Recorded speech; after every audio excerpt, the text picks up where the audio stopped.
In today's show, the Blazers hold another pre-draft workout with a couple potential lottery targets in the building. Let's talk about who they might be aiming for. Welcome to Locked On Blazers. Let's get into it.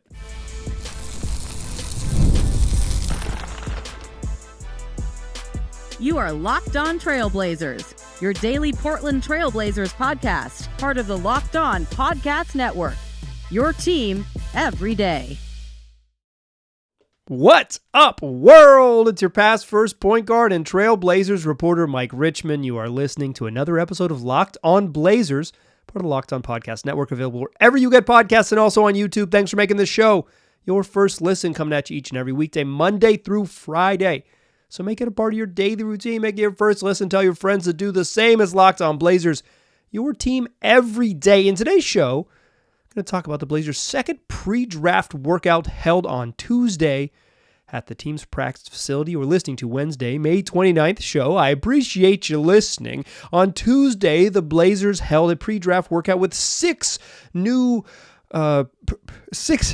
draft hopefuls in the building. Isaiah Crawford from Louisiana Tech, Alex Karaban from UConn, Caleb Love from Arizona, Quentin Post from Boston College, Tyler Smith from the G League Ignite, and Kel'el Ware out of Indiana were in the building. Couple potential lottery guys in Tyler Smith and Kel'el Ware. That's who we'll talk about at the top of the show.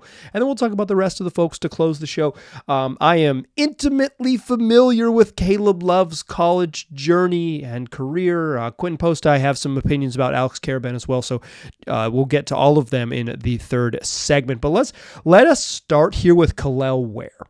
Kel'el Ware is a 7-footer who started his freshman year at Oregon. He was a 5-star recruit heading to Eugene to play for the Ducks, and it just didn't work out. It just didn't translate in year one. He wasn't very good in his lone season at Oregon. He transfers to Indiana for his sophomore campaign, and he's good. He's just like he was supposedly going to be a one and done type, right? Like he was going to be a lottery pick after a single season, and he wasn't. He was not only not a lottery pick, he was like someone who needed to go back to school to continue to improve his game, and he did. He was freaking way better at Indiana. In his sophomore season at Indiana, he averaged 15.9 points, 9.9 rebounds, 1.5 assists, and 1.9 blocks per game, almost 2 blocks a game at 1.9. Shot 61% from 2, 42.5% from 3, and a surprisingly poor 63% at the foul line on about 4.5 attempts per game. He made 43s in 30 games. Like, he didn't shoot a ton. It's more than one a night, obviously, 40 in 30 games. But it's not like he's bombing from 3, but he made them. His freshman year, he shot way more threes. He made 55 in 35 games at Oregon as opposed to just 40 in 30 games. Just shot way more with the Ducks, but he shot 27% from 3. He was like a theoretical shooter. And then at Indiana, he's shooting 1.5 a night, basically 1 1/3 a night, but he's making a really high clip. 43% is a really high clip for a 7-footer. Measured 6'11" and 3/4 at the NBA Combine, so he's basically a true 7-footer. I mean, I guess the word "true" doesn't actually mean that I just used, but he is very close to. He's a false 7-footer, right? He's a 1/4 inch short, but he's a 7-footer. He's 20 years old. Thanks to my handy dandy spreadsheet, I'm going to look over here. If you're watching on YouTube, I'm looking at my other screen to look at my handy dandy spreadsheet. ESPN has him as 25 on their big board. The Ringer has him 20. Friend of the program, Rafael Barlow, had Kel'el Ware at 13, and Sam Vecini in his mock draft had Kel'el Ware going 33rd. Those are just 4 that I choose because they're fairly in-depth and available right now. We'll continue to update these as we go. But in general, he is considered a first-roundy type pick, right? I think he would be in play if the Blazers were to draft him. They'd have to take him at 14, no later than 14. The Blazers have 7, 14, 34, and 40. It would be very surprising if Kel'el Ware slipped into the second round and was available at 34. So if the Blazers are interested in him, 14 is the spot to do so. I think I really like the idea of Kel'el Ware. I really, really like the idea of him. He is a 7-foot center who can stretch the floor to the three-point line, is not a terrible playmaker, and has real rim protection, shot blocking chops. being able to guard the rim, stretch the floor, but also having the ability to score inside 61% on twos. Like, in this draft, a guy who averaged 16, 10, and 2 blocks and shot 43% from 3 on 1.5 attempts a game, like, that's really intriguing. The knock on Ware is that his motor doesn't run very hot, is that he maybe doesn't play hard. And when he spoke to the media today without being prompted, he spoke, kind of said he's trying to dispel that exact label because he knows he's someone who is, he's got a high dog in him per 36, right? I do think there is a tendency this time of year for once the narrative kind of sets with someone, oh, this dude doesn't play very hard. Then it just kind of gets repeated in a bunch of other draft services and like everyone kind of rolls with it. It's also been something that has maybe followed talented guys, and some talented guys don't shake it. There's plenty of examples of like really talented doesn't always play hard and that player flops out of the league. But I think there's recent examples, and I'm thinking specifically of Gigi Jackson at coming out of South Carolina, where it's like, yeah, a lot of talent, didn't quite put it together, has had some maturity issues. We don't know if he'll put it all together. He gets in the pros and he looks like he's going to be an excellent player in the league, right? Like he's really like the talent, as he matured and got older, the talent like didn't go anywhere, and he was able to, as he continued to mature, be a very, very effective basketball player. I'm not saying that Kel'el Ware is definitely going to follow that path. I don't know. I'm just saying that like sometimes guys get a label, and then that label is who they are. And I can say with confidence, I didn't watch a minute of Kel'el Ware play basketball this year. I've watched some highlights. I've watched some film. I've watched a little YouTube scouting prior to this. And, that seems to be the knock, right? Is that maybe his engine, maybe he doesn't run hot all the time. I do think playing hard is a skill. If you're a long-time listener to the program, shout out to my everydayers. You know that I believe playing hard is a skill. I don't think playing hard is something, like, I think it is something you can do sometimes, but in the way that, like, some guys have to remember to get a body on someone to box out. Guys have to remember to play hard who don't naturally do it. Some guys always box out because they're natural rebounders. Some guys have to think about it. Some guys naturally play hard. Some guys have to think about it. I think playing hard is a skill, so it's a skill you can lack. It's also a skill you can sharpen and a skill you can develop. And players just mature. Like Kel'el Ware just turned 20. Perhaps at age 22, he'll have the maturity that he didn't have at 19 when he kind of earned that label, and then he'll move forward. Perhaps he'll never shake it. Some guys don't always run hot, and it is the thing. But I'll say this: if the biggest concern with him is that he doesn't always have a really high motor, and it's like sometimes he just plays a little soft or plays a little slow or plays without the sort of physicality and force, I might be willing to take a flyer on him. I mean, I understand that the inherent risks, and that's why I say I really like the idea of Kel'el Ware. I'm into the exact archetype that he could be, an athletic 7-footer who has, he's probably not going to be this like elite switchable defender in the league, like the super unicorn, but enough athleticism to be at least decent at that, with shooting chops, rim protection ability, a little bit of playmaking, who rebounds and can score. I love the idea of Kel'el Ware. I'm not sure you don't always get the best version of anyone, but I am intrigued enough to probably put him in my high, does my list matter? But my high interest list at 14. I am intrigued enough by what he brings to the table to be, to put him like on my short list of guys I think they should and could target at. I think it's probably could and then should in my sort of hierarchy. Could and then should target at 14. And bringing him into the building suggests that they're at least interested in him. It's certainly no guarantee that they draft him, but if they want Kel'el Ware to be involved in the program, they probably have to draft him in the first round, and their last first round pick is at 14. I think he is a interesting flyer. I don't think he's like this stone cold lock. I don't feel strongly enough about him to say he's absolutely the guy. But on my short list of players who could be the guy, Kel'el Ware's name is officially on the short list of could-be's. Let's talk about another guy who's on that short list. Tyler Smith worked out for the Blazers, a guy who went pro at 16 and is now heading into the NBA before his 20th birthday. He's been playing not high school basketball for a long time. Let's talk about Tyler Smith, someone who I find pretty intriguing and actually saw in person once this season. Join me in that second segment, won't you?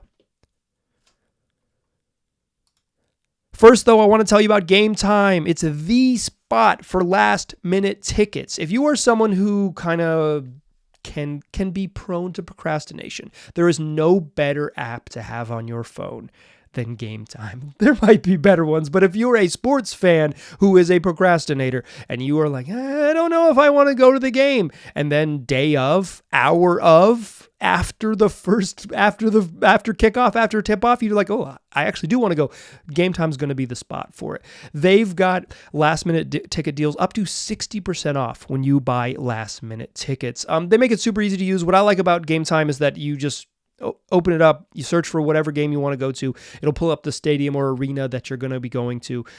You'll see all the tickets, and the price you see on your phone is the price you get. There's no messing around. If it says $37 when you go to checkout, they're going to charge you $37. So take the hassle and the guesswork out of buying tickets. Download the Gametime app today and use the promo code LOCKEDONNBA to get $20 off your first order. Again, create an account. Use that redemption code LOCKEDONNBA, that's LOCKEDONNBA, and you'll get $20 off your first purchase. That's Gametime, last-minute tickets, lowest prices, guaranteed. All right. Kel'el Ware, a name on my short list. The other name on my short list that was in the building today when the Blazers held their second pre-draft workout was Tyler Smith. If you're a regular listener to the show, when I talked about some targets that I liked at 14, I mentioned Tyler Smith. And if you're a really regular listener to the show, you remember when I went to the G League Ignite game, when the Blazers, when the Rip City Remix hosted the G League Ignite to do some in-person scouting of potential draft hopefuls. And my takeaway from Tyler Smith when I saw him in person was like, that's probably an NBA player. But my main concern when I watched him play was that I didn't think he was quite big enough to be a center in the NBA. Just like watching him up close, is one game, like, you know, and he played like 23 minutes in a G League game. So it's not like but he shot pretty well in that game, played pretty well. But it's like, this isn't extensive scouting. But this is in person at great seats. Rip City Remix, fun event. But like, my in-person scout was that not quite big enough to play center in the pros, but solid shooter, has sort of the physical tools to look like a pro, particularly on offense. But because he's not quite big enough to be a center, but he kind of has center type of lateral quickness, I worry that his career backup, right? And it's like, yeah, that might be, you know, an undersized big who's more 5 than 4, and he measured 6'9" at the combine barefoot. So, like, you know, a shade above 6'10" in shoes. It's like, that might not be, that might not be a starting center. But he has a lot of complementary skills. Across 43 G League games, the G League splits their season, so I'm combining them both. They've got the showcase season, and then they come back and they play the regular season, and they split them in half. But across 43 games, across the showcase and regular season for the G League, Tyler Smith mostly was a bench player for the Ignite, mostly came off the bench, played about 22 minutes a game. 13.7 points, 5.1 boards, 1.3 assists, and just under a block at 0.9 blocks. 48% from the field, 36% from three, 73% from the free throw line. I think on offense, he does a lot of intriguing stuff, right? Like, I think he's got okay touch. I think he's stretchy and can shoot. He can rebound a little bit. The knock on him from folks who've watched him up close from the sort of scouting world is that he is a rough defensive player. And I think that probably limits some of his upside. And that kind of checks out with my in-person scout, right? It's like just watching him. It's like, well, he's like not really mobile, and he's like more 5 than 4. And then the concern is that he's just like, he's really has a long way to go on defense. And to be fair, like when you're drafting someone and this, again, I think he'd be the target at 14. Let me run through my handy dandy spreadsheet one more time. ESPN has him at 27. The Ringer has him at 29. Rafael Barlow really likes Tyler Smith, and Rafael Barlow, a smart person, in his early May big board, he had Tyler Smith at 9. like high up there. Sam Vecini had him at 29 in his mock draft. That's Sam Vecini of The Athletic. So like, again, he's a first round guy, 27, 29, 9, and 29. Like most folks have him go in the first round. If the Blazers want him to be on the team, he's unlikely to be there at 34, although he could be, I guess, in the grand scheme. But like, he's along with Ware very likely to be like, maybe 14 is a little out higher than like his projected range, but 34 is below his projected range. So it's like either trade back, which is it's hard to know if that's possible in this exact moment, but certainly could be on the board, could be a possibility. Could doing a lot of work in that sentence, but if you want him on the team, he seems to be a target at 14 along with Ware. These are your two lottery options in this particular draft. I like Tyler Smith because I think he has enough solid skills to be an NBA pro, but I'm not sure that I see like long-term NBA starter. I kind of see like less like Al Horford with less feel, but young Al Horford was like a very, very, very, very, very good defensive player. So maybe I mean like old Al Horford, but as a 19-year-old.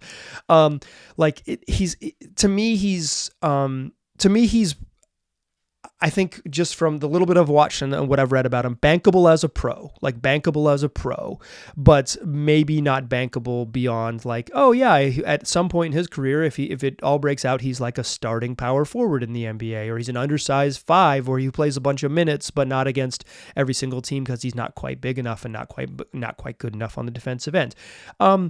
I like him. I think he's on my short list of players still. He was on my short list like 3 weeks ago, and I don't think anything has materially changed. He's probably lower on my list than Ware, although I do think Smith probably just because of the shooting skills. Like Smith turned pro at 16. Turned pro is kind of a relative term. He joined Overtime Elite at 16, like didn't play high school basketball, went the option of Overtime Elite has it's like an alternative to high school, but there are means that you can like enter OTE and maintain your college eligibility and then head that way. But he didn't. He, played a couple years in OTE and then went to the G League Ignite. So like he's played professional basketball. The Tyler, like the Ignite is like the G League, and the Ignite is like, well, the Ignite was a messy program. It was a pro level league, NBA style offenses, NBA style defenses, NBA 3-point line and all that. And to shoot 36% from the NBA 3-point line at 19, that's 6'10", shoots 36% from 3 as a teenager. That's intriguing, right? Like I think Smith probably has a higher bankable floor for Smith, but not as high of a ceiling as Ware. So it's like I'm more intrigued by the idea of Ware, but if I had to if I'm saying right now on 11 p.m. on Tuesday, May 28th, yeah, give me I would probably say I'm more likely to bet that Tyler Smith has like a sturdier NBA career, because I think he does more stuff that will quickly and easily translate, and that even if his weaknesses stay weak, I think he can be, because of the offensive skill set and the size, I think he can be, he didn't measure super big. I think that's a problem for him a little bit at Combine, but that stuff's maybe a little overstated. People love Combine measurements. If you love it, you could love it. But I think it's a little overstated. I think he's an undersized 5 power forward-y type, and if he can continue to improve some athletic stuff, particularly lateral movement on as a defender, and continues to have the offensive gifts that he has, tools that he has, he's interesting. I like him. I like him at 14. I don't think I love either of Ware or Smith, but I think in this particular draft, you're always going to pick someone with flaws, like even maybe at 7, certainly at 7, the Blazers are going to pick someone with flaws. You're not going to find the perfect fit. At 14, you're hoping in the sort of realistic range for what you're hoping, outcomes, what you're hoping when drafting at 14 is hoping to get an NBA player. You're hoping to get a rotation level player that signs a second contract with the team that drafted him. I think Smith and Ware both have a decent chance to sign a second contract with the team that drafts them at 14. And I think that's a reasonable outcome. Beyond that, then you really, really got it right. And if either of these guys hit their ceiling, if Ware hits his ceiling, he's excellent. If Tyler Smith hits his ceiling, he's probably a really long-term useful offensive big. Okay, let's talk about the other folks who joined in the workout. I have some thoughts on Alex Karaban. I have some thoughts on Quentin Post and some thoughts on Caleb Love, and I don't know anything about Isaiah Crawford, and I'll just admit that to you now. Join me to hear some thoughts on the rest of the guys who are at the Trailblazers workout in that third segment. Why don't you? still a pass first point guard. I'm still Mike Richmond, and you are still listening to Locked On Blazers.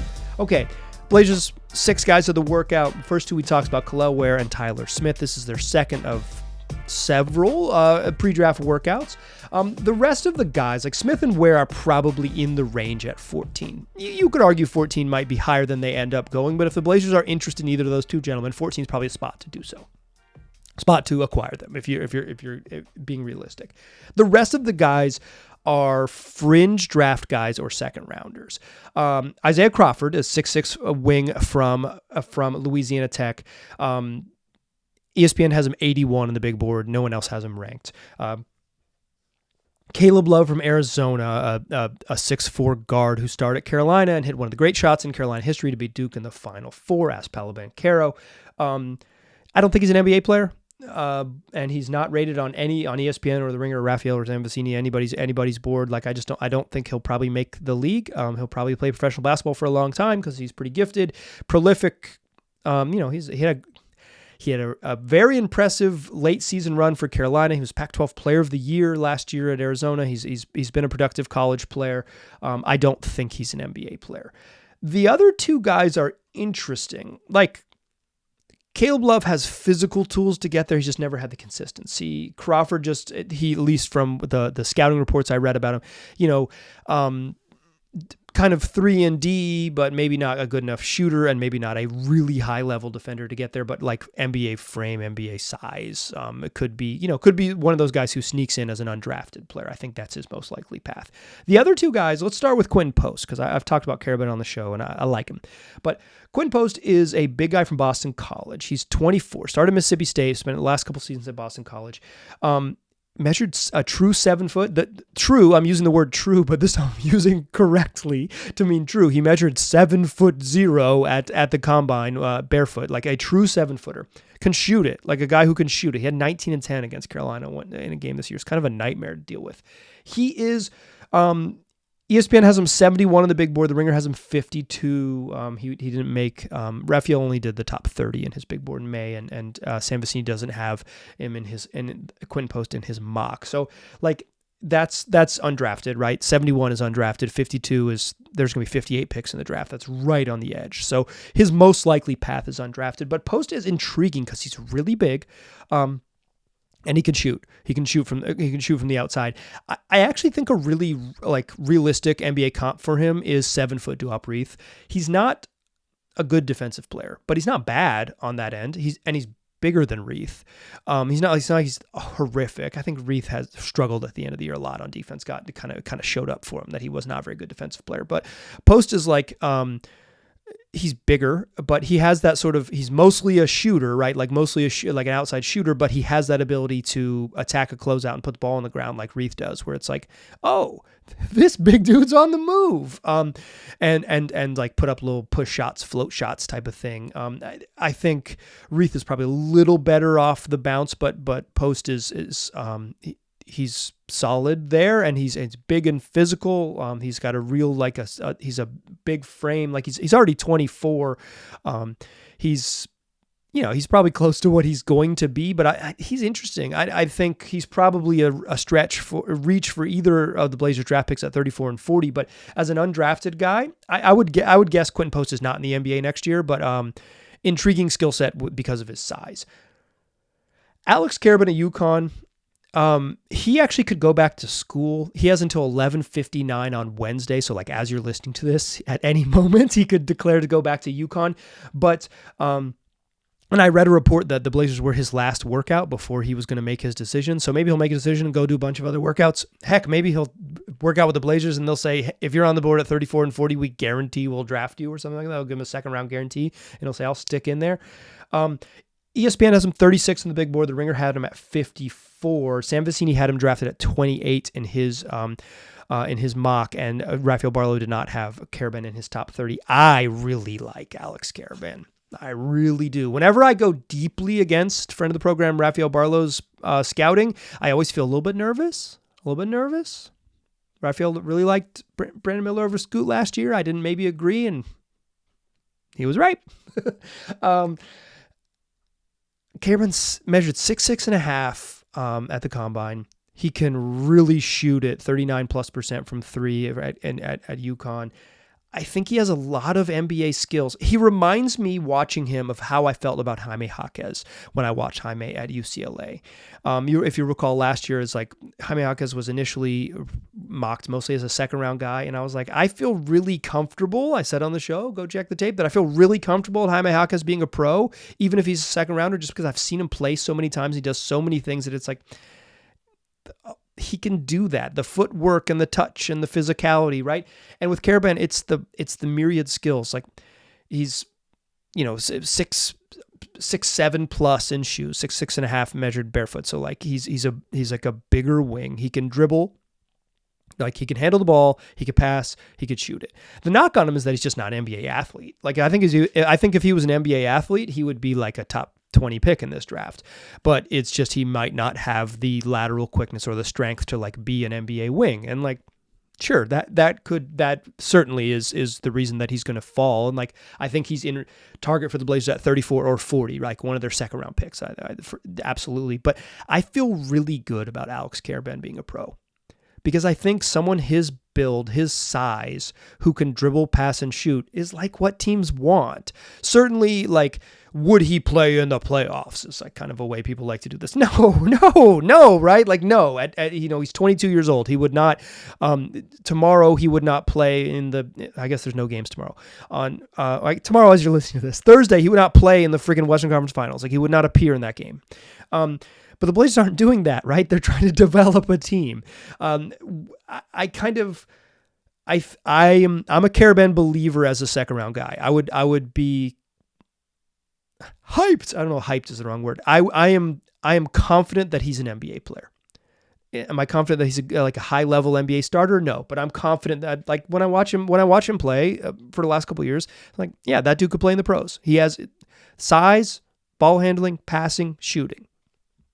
Bigger wings that can dribble, pass, and shoot are valuable in the NBA. I think Alex Karaban is that. Might get picked on a little bit with his physicality, but he also might just be totally fine. It's an intriguing little group on a Tuesday. Blazers are going to have another workout later this week. Look for Friday's show, hint, hint, to be a recap of that next workout. I'm into Ware. I'm intrigued by Smith. I'm really intrigued by Alex Karaban as a second rounder. I think Quentin Post is a name to know in the undrafted world, and I hope whatever happens next with Isaiah Crawford and Caleb Love, they get to play professional basketball for a long time. That's going to do it for today's show. 6 players, some thoughts, a little podcast for you on a Wednesday. If you made it this far into the program, do me a favor, tell a friend. Tell a friend. That's how people find out about podcasts, is that they hear from their friends. You can, subscribe, like, and review wherever you listen to it. If you are listening to a service that allows for reviews, give a 5-star review to your boy. If you made it this far, there's no other review than you can give me other than a 5-star. Those are the rules. But like, what I actually want you to do, I don't really care about reviews. What I actually want you to do is go tell a friend. If you have someone in your life that enjoys the Portland Trail Blazers and you think might be into the ramp up to the draft, tell them to check out Locked On Blazers, available wherever they get podcasts and also on YouTube. Come back for tomorrow's show. It's what we do 5 days a week. I appreciate you listening. I'll talk to you soon.